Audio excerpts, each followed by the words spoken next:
Welcome to the Hidden Palace with Skyblaze.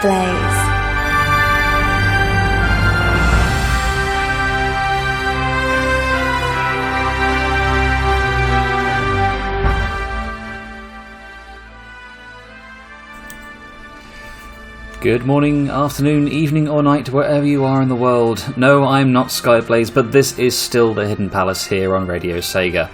Yes, it's me, Greyfore, back once more. Skyblaze, unfortunately, is suffering with a bit of a migraine issue, so they won't be joining us on this episode. Obviously, well wishes to you, and hope you are well enough for the next one. So, I hope we're all doing well. As was suggested by a few of you, we'll be looking into the SEGA System 32. This was the last in the SEGA System line of arcade boards, and this was debuted back in 1990. This line of boards would be succeeded by the Sega Model 1, then in 1992. Designed for handling sprite-based games, its ability to scale and rotate sprites in real time resulted in offering graphics which looked pseudo 3D. Along with the System 32, you then also had the System Multi-32, which was used primarily for twin arcade cabinets, which allowed you to play not just one player, not just two player, but up to 4 players on either one or two separate screens. One interesting note, the System 32 is noted as being the Sega System board with the least arcade ports to home consoles, as the games were considered either too good for the Mega Drive or not good enough for the Sega Saturn. So it's like, you just put it on one or other, or both. Just put them on both. It's easier. But that aside, speaking of games, let's have a look at some. Starting with Spider-Man, the video game. A 4-player game released in 1991. You get to play as the titular webhead, as well as Black Cat, and then a couple of characters that didn't quite seem to fit in terms of a Spider-Man themed game. You get Hawkeye and Namor the Submariner. So anybody who happens to know their Marvel kind of doesn't quite seem to fit a Spider-Man game when you start throwing those in. So across the 4 chapters of the game itself, you'll fight across a large range of Spidey's foes, including Scorpion, Venom, Green Goblin, the Lizard, and many, many more. As you progress through the game, it does take advantage of the sprite scaling, as some fights require you to face off against enemies way more in size than yourself. So you'll have points where the screen will just sort of scale out in size while you shrink, while you're facing up against, say, a giant formed Venom monster that's now appeared. The story, admittedly, is a little on the lacking side. Basic premise, a magical stone has been stolen by a Scorpion at the start of the game, and obviously as Spidey and the hero, it's your job to try and get it back. On your mission, other foes will block your path, and eventually you wind up in Latveria and face off against Dr. Doom. I'm sorry, I thought this was a Spider-Man game, not a Fantastic Four game. Okay. One interesting note. According to sources that I found, some of the music for this game was actually recycled from Quartet. So you might have heard, obviously, a lot of the tracks on Radio Sega plenty times before, and we'll likely hear it again, as we will move into the soundtracks, into the tracks themselves. Before we do, obviously, hello to everyone. Hi Darren, hi Brickghoul, hi Electric Boogaloo, Nicholas, and obviously, hello Skyblaze if you're listening. So, up first we have Spider-Man the video game, chapters 1 and 2, and then following that we have Spider-Man vs. the Kingpin. This will be track free from the Sega CD version. So enjoy, and I'll catch you after the break.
And we are back.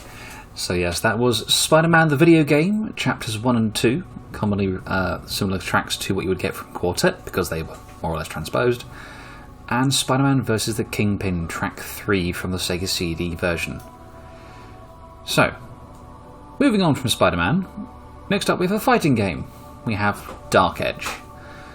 A 1v1 sprite-based fighting game with a series of actually quite interesting features. Yet again, as always, taking up the advantage of the System 32's ability to scale and rotate sprites, it allows you to move around in a seemingly 3D playfield. So you'll have instances where you're facing off obviously left and right side of the screen, but then your character can move sort of to the foreground or the front ground, as though you would do on more modern fighting games where you take advantage of the full ring area itself. It was also, as far as I can tell, one of the first arcade games to actually provide actually generated mirror reflections. So, for example, in one of the stages, it's in a shallow water-filled area, to which point you can then see the reflections of not just the characters themselves, but of the background, making it look basically as realistic as you can do with sprites at that time period. In the game itself, you get to play as one of 6 fighters as they take down the ultra-large computer. Super inventive name, which apparently has taken control of humanity in the 25th century. Your fighters include Goliath, a brute in a construction mech suit that kind of gives him the posture look as though he's a gorilla. You have Mech, spelt M-E-K, which stands for the Mechanical Enforced Commando. It's a soldier who's basically powered up by a suit of armour. Blood, some form of bioengineered monster who looks like the Predator, although one of the skin colours you get for it is pink. So it's a pink Predator. That sounds kind of wrong. You then have Jaeger, who is described to be some form of cyborg. Thud, a sunglasses wearing samurai. And finally Genie, a female martial artist. As you progress through the game, you'll find yourself against all the other opponents that you haven't picked, and obviously finally ending with a mirror match against yourself. Once you've done that, you're then thrown into the bonus stage before the final fights. Now this is where I'm kind of confused, because obviously used to a fighting game, all well and good. Bonus stage comes along, and it's a mashup between Space Harrier and the Sonic 2 special stage. Nothing against it, I just thought I was playing a fighting game and now I'm playing something very different. Puts you on your toes, I suppose, but each of their own. Once you finally manage to reach the end of that level, you'll be outside the headquarters that houses the ultra-large computer. Your final opponent before you face off against them is the robot assassin that's been sent to kill you by the ultra-large computer. Once you've done so, you're then fighting the big PC itself. Fighting against it while it shoots bullets, missiles, and tries to attack you with giant robot claws. Fun. Victory against it in the end will then award you with a little ending for each character that you've been playing as. So, following on from this, we're going to have a look into a couple of the songs.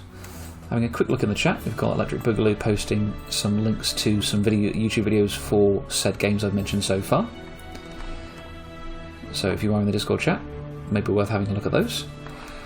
But next up, we will have Dark Edge, the city stage, and then followed by that we'll have Hard Dunk Final Round, as requested by Electric Boogaloo. So we'll have a list of these, see how we enjoy them, and I'll catch you after the break. See you soon.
The best Sega music, live shows, and the chance to request your favorites. This is RadioSega.net.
And we are back.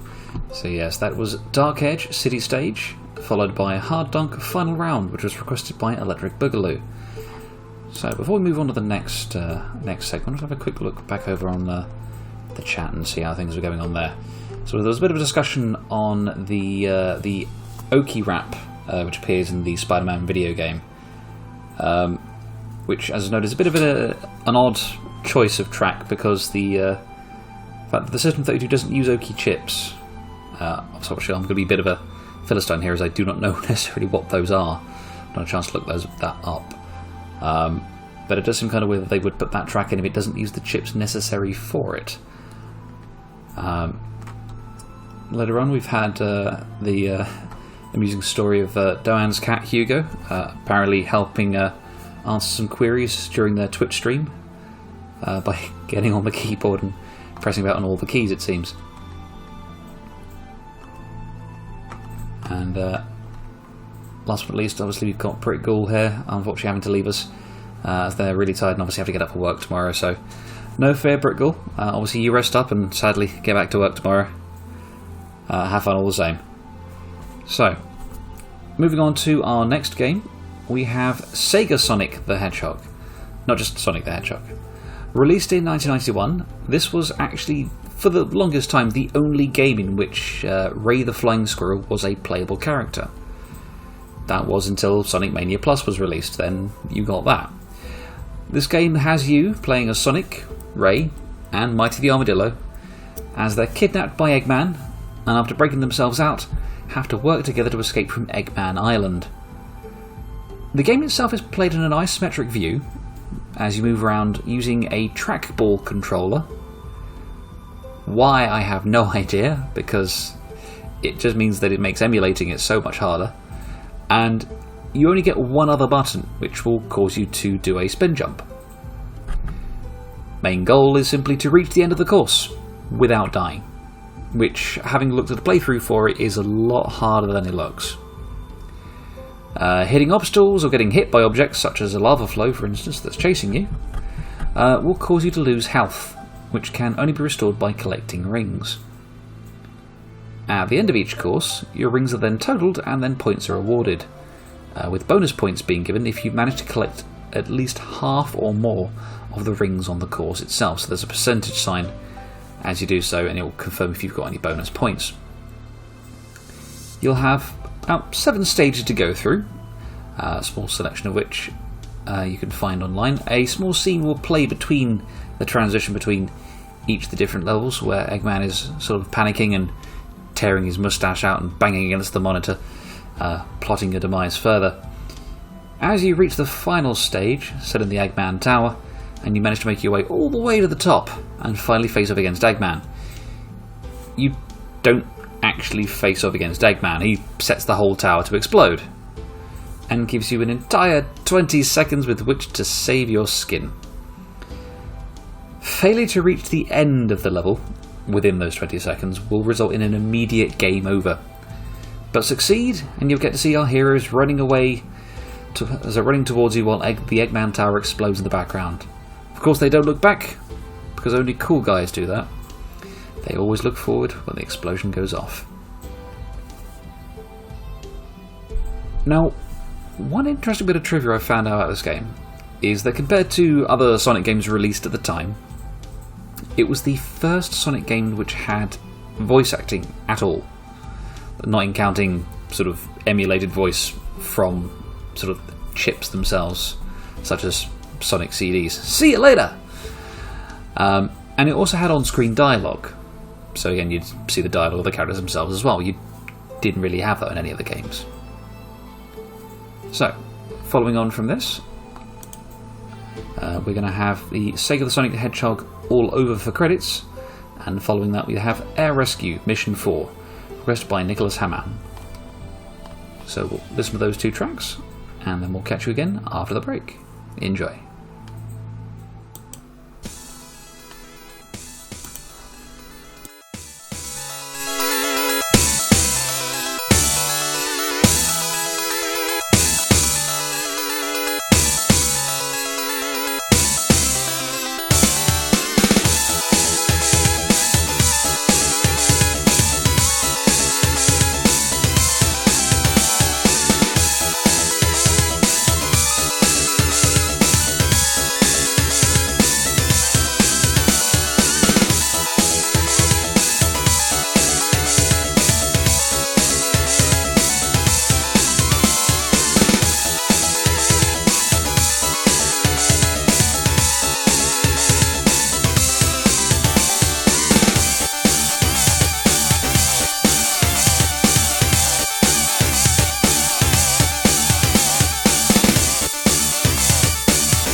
listening to Radio Sega, playing the best Sega music 24/7.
And we are back. So yes, that was Sega Sonic the Hedgehog, all over for credits, and followed that was Air Rescue Mission 4, requested by Nicholas Hamann. Now, having a look on the chat, there was a bit of discussion on the middle of the title card artwork for Sega Sonic the Hedgehog. Personally, it does kind of have a sort of fan art look to it, personally. So obviously Sonic looks like Sonic, and then it just kind of feels like somebody's tried to artfully put in Ray and Mighty either side of him to sort of pad it out and make it look as though, yes, it's my own work, it's my own fan characters and everything. Darren did actually raise an interesting, because obviously, as was noted, Ray only turned up in this game, and up until Sonic Mania had never appeared in another game since as an actual playable character. But Darren had remembered that there was a game that you were playing as a squirrel, and Electric Boogaloo has kindly managed to provide us the answer to this. Was in fact Zero the Kamikaze Squirrel for the Mega Drive or Genesis. So maybe we're having a look at that in another episode, in fact, see what we can find out about that one. So, for the final game we have, we are looking at Alien 3, The Gun, because that's an exceptionally inventive name. A light gun game based on the film Alien 3. In an altered version of the Alien 3 story, your players, either 1 or 2, depending on how many friends you have playing with you, US colonial marines as you're escaping from the Sulaco spaceship to make your way to the planet Fiorina 161. So again, following as close as it can to the storyline, but making necessary adjustments. The main swath of enemies that you're going to be coming across are going to be the aforementioned aliens, xenomorphs in the adolescent stage, and facehuggers. You'll also come across Weyland-Yutani's soldiers, obviously trying to kill you because they're wanting to try and retain those aliens. As you play, you'll collect the various power-ups, which can include a change of weapon to such as a flamethrower and health packs to restore your health. You will have a power meter on the bottom of the screen, which Electric Boogaloo has one we posted a link to on the chat. If you're using the base weapon itself, that will slowly restore itself once you stop firing. If you're using the flamethrower, on the other hand, that will steadily drop and won't increase, so once you've used it all, you'll then revert back to your usual weapon. At the end of each level, as you may expect with a lot of games, you'll come across a boss, such as the Super Facehugger, a facehugger that's much bigger, probably like 5 times the size, and the Iron Tortoise, a massive tank. And at least 3 of the other levels you'll come across fully grown xenomorph aliens. One of the slightly confusing things, when you get to the end of the game, you'll bump into a gentleman who's wondering, are the samples still here? And you'll quite happily tell them, no, we killed them all, it's great. And they're like, I was here to collect those, damn you. And proceeds to attack you. And his name is Unidentified Man. Which is fair, he didn't tell you his name, you're not going to know it. And once you've beaten the Unidentified Man, the final scene shows you and potentially your partner being confronted by Weyland-Yutani soldiers, who will basically lead into a giant firefight, but the fate of the soldiers is left unknown. So there could have been a way into another game from there. It would have been a possibility, depending on how successful it was. As Electric Boogaloo was pointing out, the movie only had one xenomorph. They're going to take, yes, a lot of liberties with the story itself. As far as I'm aware, from what I was reading, I thought it was they had 3 xenomorphs. It's been quite a while since I've seen the movie. Ooh, speaking of movie, we'll go into Alien 3 Mega Drive Main Title Part 2, and then Burning Rival Staff Roll as requested by Electric Boogaloo, and then we'll be back and talk about this more later.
And we are back once more, and I'm going to quickly loop that before I make another mistake of that one, and carry on. So yes, we had from Alien 3 the main title Part 2, and following that we had Burning Rival, the staff role, as requested by Electric Boogaloo. So yes, before I'd foolishly not looped myself and will concentrate with the sound into the next tracks, we were talking about Alien 3. Yes, the unidentified man at the end of the game, as was pointed out by Electric Boogaloo there, was in fact Bishop Wayland. So obviously, spoiler alerts, my apologies, we've well past that point now. But yes, speaking of Electric Boogaloo, and I see you've already gone ahead and popped that in there. Electric Boogaloo had brought to attention to Skype and myself another game that came out not on the System 32, but close enough that it's worth putting in here. That game being Cool Riders. It's a racing game which is the spiritual successor to Outrunners, where you're racing up against a computer-controlled rival, and whoever gets to the finish line first gets to continue to the next stage. As you progress through, up to 5 stages, on the 5th stage, however, you get to be treated to an all-out race against every rival you've faced off so far. Now, the interesting thing I was looking into while that got passed on was not necessarily the game itself, but the board it was on. It was on the SEGA System H1 board, which I know, obviously I mentioned at the start, that the 32 was the last Sega System board to be produced. Unfortunately, that's not 100% true according to what I was reading. However, this board's an interesting one because it's that sort of... If you ever look at that lovely evolution picture from like prehistoric ape to man thing, it basically slots in there, where you've got the System 32, the Multi 32, the H1, and then the Sega Saturn. Because yes, this board has similar enough architecture and uses the same architecture for the System 32, shared with both the Multi 32 and the Sega Saturn itself. So we can use processing on both sides of the coin in terms of that. One of the annoying things on this, however, is the fact that it was so short-lived. It, as far as I can find out, only has 2 games on it. One of which is Cool Riders, and the other one, which I had seen just a second ago and has gone. Where have you gone?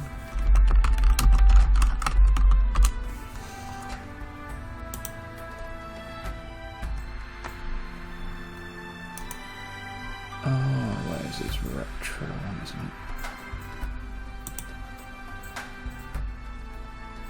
Oh, it was there a second ago and it's definitely gone. Bear with me, folks.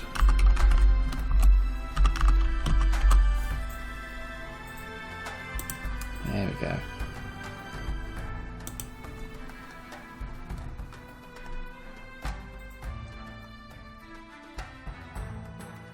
So yeah, the list of games include Cool Riders and Aqua Stage,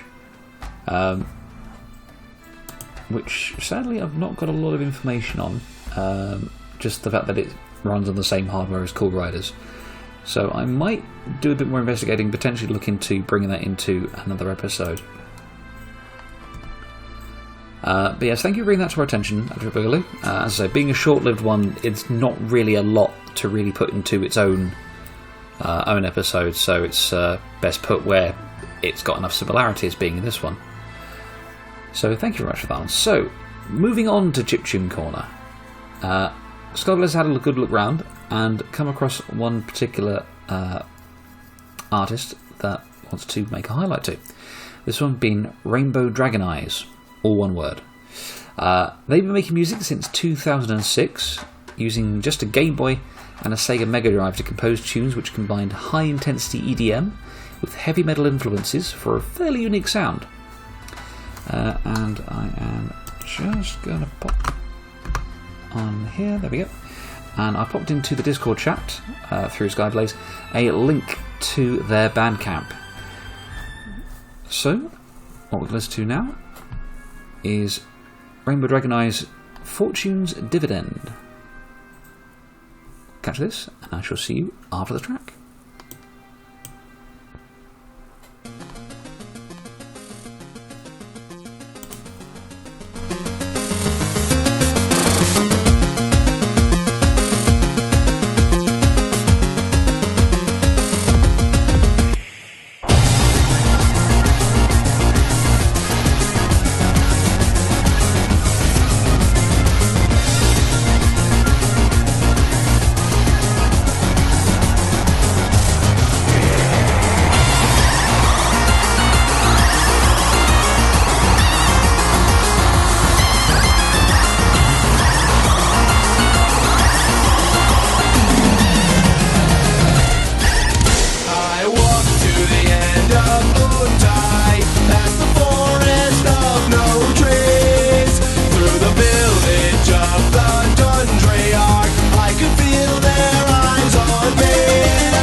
disgracing their ignorance in haste creates a hatred far too great to violently.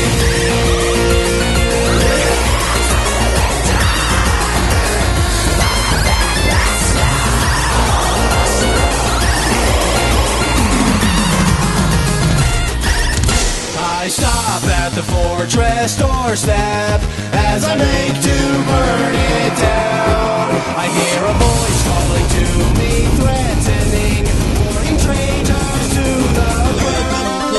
There was a cold, bitter wind as I set fire to the unworthy kingdom. Hear it unfold in the end of fortune's dividend.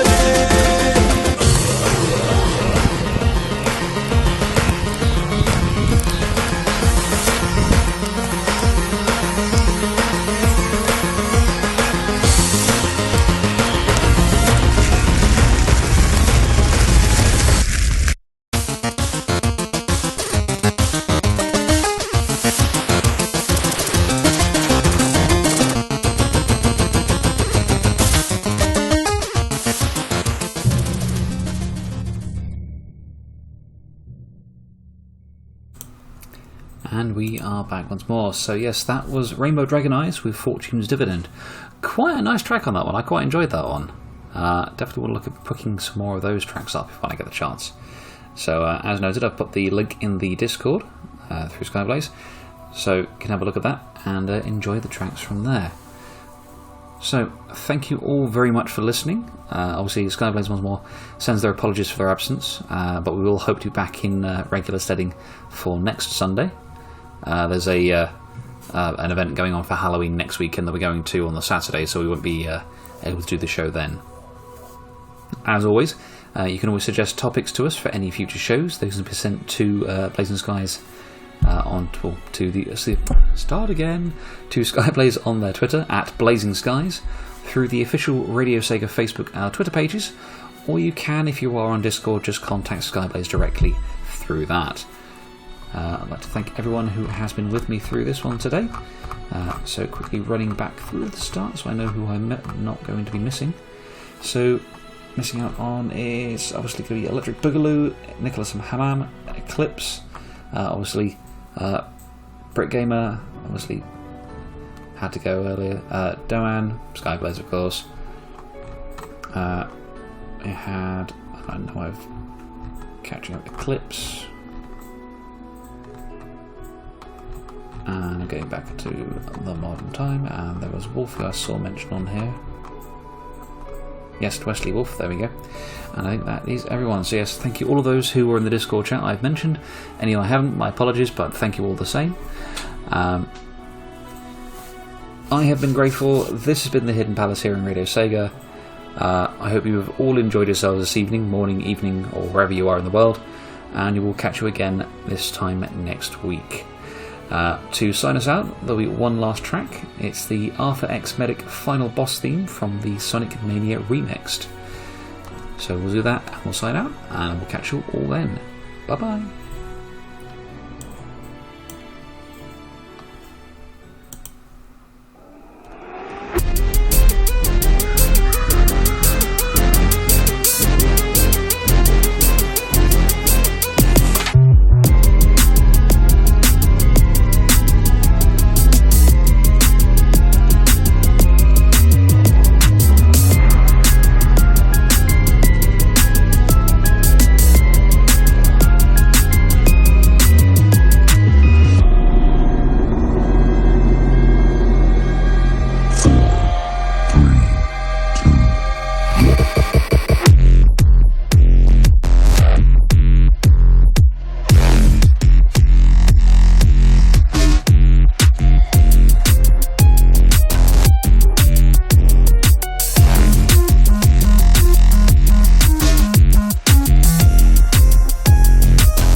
Enjoyed the show? Check out the full Radio Sega live schedule at radiose.ga/shows. Radio Sega, playing the best Sega music 24/7.